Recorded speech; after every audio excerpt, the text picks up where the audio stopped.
Eh, kepada Pak Hamrawi, Dewa Perkasa.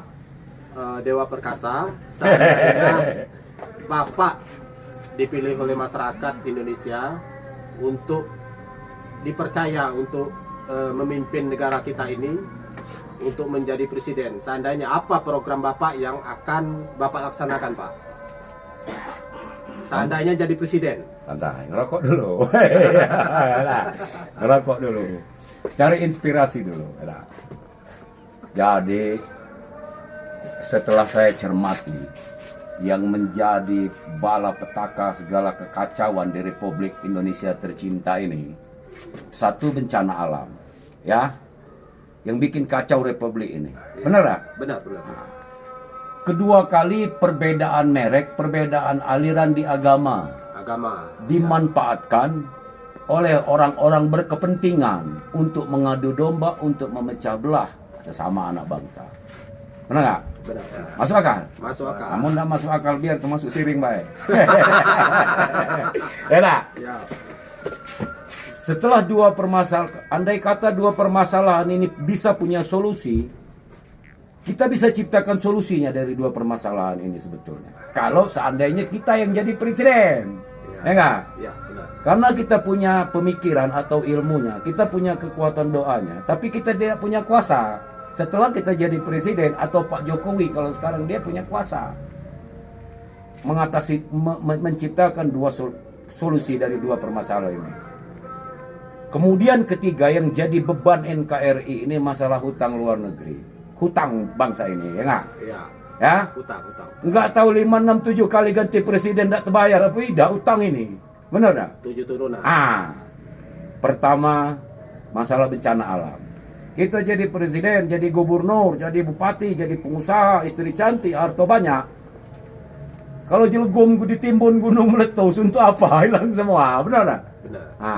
Atau dirobohin gempa atau banjir dan lain sebagainya.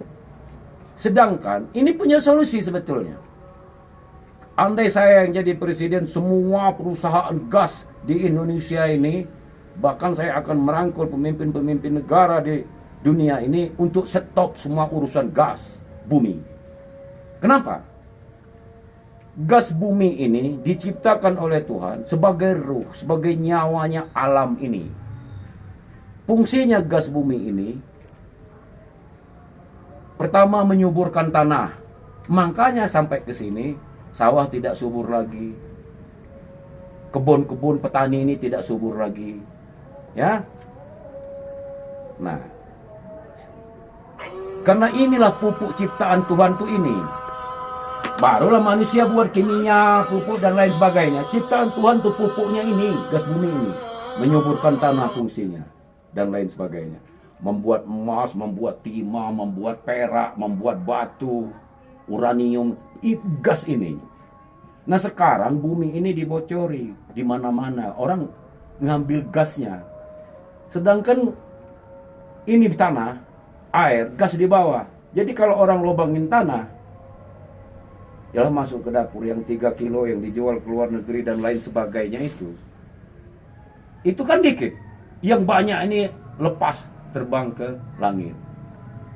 Nah, sehingga dengan terbang ke langit ini, gas ini banyak lepas terbang ke langit ini, menjadikan bumi ini semakin panas. Dengan hawa bumi ini meningkat, gunung-gunung salju yang di kutub utara, kutub selatan segala macam, yang gunung-gunung es besar-besar pesagi itu, pendinginnya bumi ini menjadi cair. Yang namanya es salju kalau cair pasti jadi air. Air ini muara akhirnya ke laut, sehingga laut meningkat, bumi turun, makanya banjir di mana-mana. Perkara banjir. Selanjutnya, kalau tanah yang di alam ini, yang di bumi ini, dia kan punya pori-pori. Mau buktinya, ambil air 1 gelas, siramkan, hilang kan? Karena bumi ini punya pori-pori. Akan tetapi, kalau bumi yang di bawah laut, tanah di bawah laut, tanah di bawah danau, dia tidak punya pori-pori. Kalau dia punya pori-pori bocor kan? Bocor. Nah karena dia tidak punya pori-pori, panas bumi ini meningkat, timbullah ledakan di bawah laut, di bawah danau. getarnya disebut gempa, ombak yang gini-gini itu disebut tsunami. Hasil ulah perbuatan manusia inilah seharusnya mbok ya makan buahnya, emasnya, timahnya, minyaknya, dan lain. Jangan gigit pohonnya. Gas ini kan pohonnya. Ini yang merusak alam ini. Contoh, kita longsor. Kita masih SD dulu yang namanya longsor itu kan hutan gundul kan? Ya. Hutan gundul. Sekarang lihat. Kayu segede-gede drum, segede-gede mobil. Longsor. Sama kayu-kayunya. Kenapa? Karena tekanan gas dari bawah ini kencang, tanah ini berat sehingga padat. Nah dengan gas ini bocor tadi tanah jadi gembur. Makanya disiram dikit hujan, kayu segede-gede drum di longsorinnya. Panas ini cuaca jadi panas dan lain sebagainya. Jadi intinya kalau aku yang jadi presiden stop urusan gas. Mau Amerika, mau Abu Rizal Bakri, mau siapa aja pengusaha pokoknya stop. Ya walaupun tidak zaman sekarang, mungkin zaman anak kita atau 20-30 tahun yang akan datang dengan gempa ini kan lubang-lubang bocornya gas seperti Lapindo tadi yang gas nabrak air, gas dan air nabrak tanah, jadilah lumpur Lapindo, Serang Banten, Jambi, Pekanbaru yang bocor-bocor itu akan merapat lagi. Ya zaman anak kita atau zaman cucu kita bumi ini akan bagus. Itu kan? Ya. Jadi intinya stop gas. Kalau tidak mau ada bencana alam lagi berikutnya. Oke? Itu soal gas. Untuk selanjutnya gimana Pak? Selanjutnya masalah agama. Kalau kita yang jadi presiden tak kata agama-agaman. Ya. Pokoknya Privasi masing-masing. urusan privasi masing-masing ya. You mau agama kero lah. Mau Hindu, mau Buddha, mau Kristen, mau kafir, please silakan. Kalau kau salah itu rumah sakit udah nunggu. Salah makanan, minuman, perbuatan, rumah sakit udah nunggu.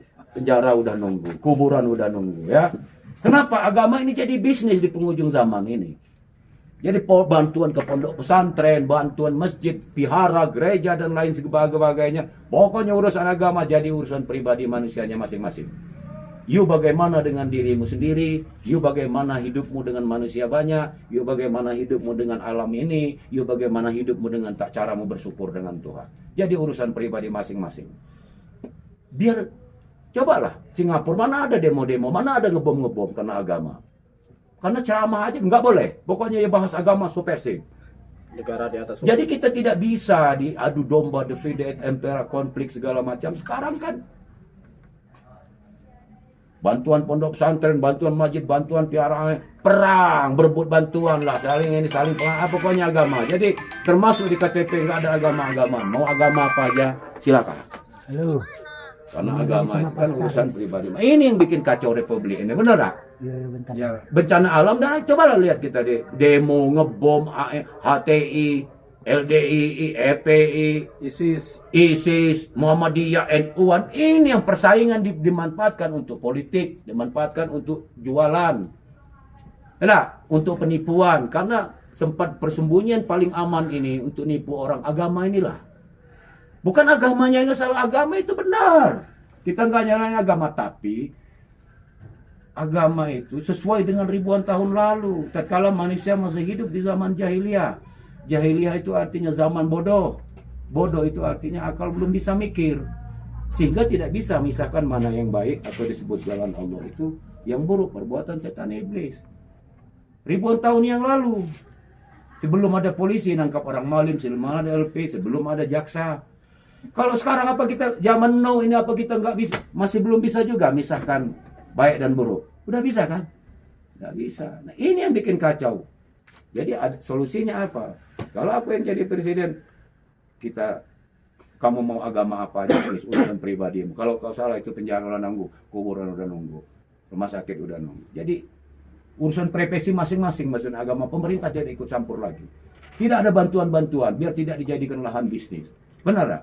Benar. Tapi gimana mau nutupnya? Orang mau jadi gubernur, jadi wali kota, jadi bupati, pengajian akbar, ujungnya kampanye. Ya, Ya. DPR, masukkan penceramah, ujungnya kampanye minta pilih. Nah yang membuat aturannya aja mereka sendiri, gimana mereka mau nutupnya? Oh, benar salah. Nah Jokowi itulah, presiden itulah yang punya kuasa. Sudah. Ya. Ketiga beban anak NKRI, masalah hutang luar negeri. 3, 4, 5 kali ganti presiden belum mampu kita bayar. Ada solusi untuk bayarnya. Kalau aku yang jadi presiden, kita kan nggak hayal jadi presiden. Lagi hidup di pondok desa ada. Gimana solusinya untuk bayar hutang? Bayar hutang gampang. Gampang. Mau aku kasih tahu. Gimana caranya? Kalau aku yang jadi presiden, Ya. suruh Menteri Keuangan itu, Menteri Keuangan sini kau. Kau cari utang sebanyak mungkin, ya. Utang lagi kau dengan Arab sebanyak-banyaknya. Berapa dikasih orang? Ambil. Kau utang lagi dengan Amerika sebanyak-banyaknya. Utang lagi dengan Cina sebanyak-banyaknya. Gitu kan? Ya. Udah banyak duit boleh ngutang. Menhan, Menteri Pertahanan sini kau duduk sini. Kata kita lah. Ya. Nah, kau beli senjata canggih. Kalau punya Amerika itu canggih, kita lebih dari punya Amerika canggihnya. Kita banyak duit, boleh ngutang. Ya. Untuk senjata di bawah laut, kapal selam dan lain sebagainya. Untuk persenjataan di atas laut, untuk di darat, untuk di udara. Ya. Masuk akal? Masuk. Nah, sudah itu barulah keluarkan ambil kebijakan semua anak ini SMP, SMA, anak kuliah, pegawai bank, pegawai perusahaan apa diwajib militer. Namun masa Palembangnya diajari belago. Diajar perang, ya? Ya. Diajar perang. Nah, giliran kita lah bisa perang semua dari SMP, SMA segala macam, kuliah, pegawai-pegawai swasta apa BUMN kalau udah bisa perang semua. Giliran Amerika lagi. Nak ngapo kau, nak belago kita belago gitu. Senjata kita lah lengkap, rakyat aku banyak. Kita di penduduk nomor 4 terpada di dunia. Nah, kita nak perang-perang, senjata kami lah lengkap, dan dari belajar perang semua sama anak-anak. Mikir juga orang, paling satu-satunya jalan, cuman itu aja nyelesaikan utang-piutang. Masuk akal? Masuk akal. Aja perang. Aja perang. Aja perang. Senjata kita lah lengkap, lebih canggih dari punya orang. Dari anak bila perlu, dari anak SD, SMP, SMA, perguruan tinggi sampai pegawai ini di wajib militer, diajarin latih perang semua. Pegawai negeri segala macam latihan perang semua. Giliran Cina lagi nak ngapo kau, Cina sini kau nak belago kita belago perang gitu. Alat kita lah lengkap. Berarti PKI ini dibangkitkan lagi. Apa? PKI-nya dibangkitkan lagi berarti yang komunis ini. Untuk membantu perang itu. Nah, nanti itu kita bahas di bahasan lain. Ya, baik, itu ya. Soalnya itulah ada undang-undangnya. Jadi itu aja kesimpulannya. Kalau andai kata saya yang terpilih jadi presiden di NKRI ini, cuman itu. Jadi kalau bencana alam sudah ada solusi. Tidak, ya walaupun terjadi, tapi tidak sebanyak sekarang. Minimal berkurang 70-80% saja kan. Mungkin zaman anak zaman cucu. Agama jadi urusan pribadi masing-masing. Dengan diri, dengan manusia lain, kehidupannya dengan alam, dengan Tuhan. Silakan. Nggak ada lagi bantuan-bantuan untuk masjid, untuk pondok, untuk apa tadi? Gereja, pihara dan lain sebagainya. Urusan dewe-dewe. Duit ini tadi bangunin jalan semua. Aku rasa Republik ini nggak ada lagi jalan berlubang. Masuk akal nggak? Masuk akal. Sudah itu nggak ada lagi jalan lubang berjalan-jalan. Jadi TKW ke Arab, jadi TKW ke Hong Kong, nyari duit. Sampai sana cucu uang. Nah, masuk akal nggak? Masuk akal. Iya. Begitu pulang anaknya jadi bule. Nah, cobalah lihat di Bandara Soekarno-Hatta. Apa tak miris lihat bangsa ini? Ya. Ya, tambang-tambang kita, emas, minyak, uranium dan lain sebagainya dikerok habis sama Amerika dari zaman Soeharto ke sini yang kita tahu kan. Urusan perbankan dan pasar Cina yang menguasai. Masuk akal? Masuk akal. Nah, urusan keyakinan yang petani jual sawah, jual kebun dan lain sebagainya. Kalau nak masuk surga dibagi ke di Arab duitnya. Naik haji. Nah, beli kontol-untol lah. Bayar hotel, IAIU, karena nak masuk surga. Air zam-zam. Air zam-zam segala macam. Ya, masuk akal tak? Iya. Yang Kristen nganter duitnya kemana naik hajinya? Mana itu? Yerusalem. Yang Hindu Buddha ke India, Pakistan. Yunani. Udah habis duit kita. Nah, begitu pulang kita miskin. Seharusnya anak tadi jadi dokter, jadi insinyur, jadi pengusaha besar, jadi ini. Akhirnya jadi TKW. Ya karena nggak ada modal, ya. Benar nggak? Habis itu naik haji. Akhirnya miskin. Jadi Nah, TK. karena miskin tadi, mau nyusul duit lagi, mau nyari duit, jadilah TKW. Sampai di situ kata bosnya, berapa gaji kau? 5 real tuan katanya. Tuan tambah 5 real. Masuk kamar, cucu, amun boyan nih. Duit untuk wong betino cucu wong. Ada? Iya, coba lihat di Bandara Soekarno Hatta itu. Bener? Iya. Pulang dari 2-3 bayi, wajah Arab semua, ada di sini, ada di sini. Kalau pulang Lebaran, pulang tahun baru ya. Ya, Iya. karena nak nyari duit tadi. Iya. Iya, ini yang membuat bangsa ini Hancur. hancur. Nggak tahu kan kapan selesainya, kecuali kita yang jadi presidennya baru selesai republik. Iya, namanya presiden rakyat mimpi. Gimana moderator? Cocok. Moderator gimana ini? Episode berikutnya apa? Episode berikutnya Iya. seandainya aku jadi bupati. Jangan kayak dulu. Kita tambahin lagi. Apa namanya? Apa? Nah, selain dibangunkan jalan, duit-duit yang diantar ke Arab segala macam, ke Yerusalem segala macam untuk pondok pesantren, untuk vihara, untuk gereja, untuk masjid tadi. Selain dibangunkan, kalau dibangunkan jalan seluruh republik ini nggak ada lagi jalan berlobang dan lobang berjalan-jalan. Masuk akal? Tak? Ya. Sudah itu dibantukanlah untuk usaha petani kecil, pedagang kecil, ternak kecil, peternak kecil. Duit ini tadi, itulah Gemahri Pahlo Jenawi itu. Baru bangkit NKRI. Nelayan, Masuk akal nggak? nelayan dibeliin jaring, Iya. Itu. tukang bakso beliin gerobak. Dan kijung-kijung nggak? Ya, kijung belum sama. Yo, tutup ya. Betul.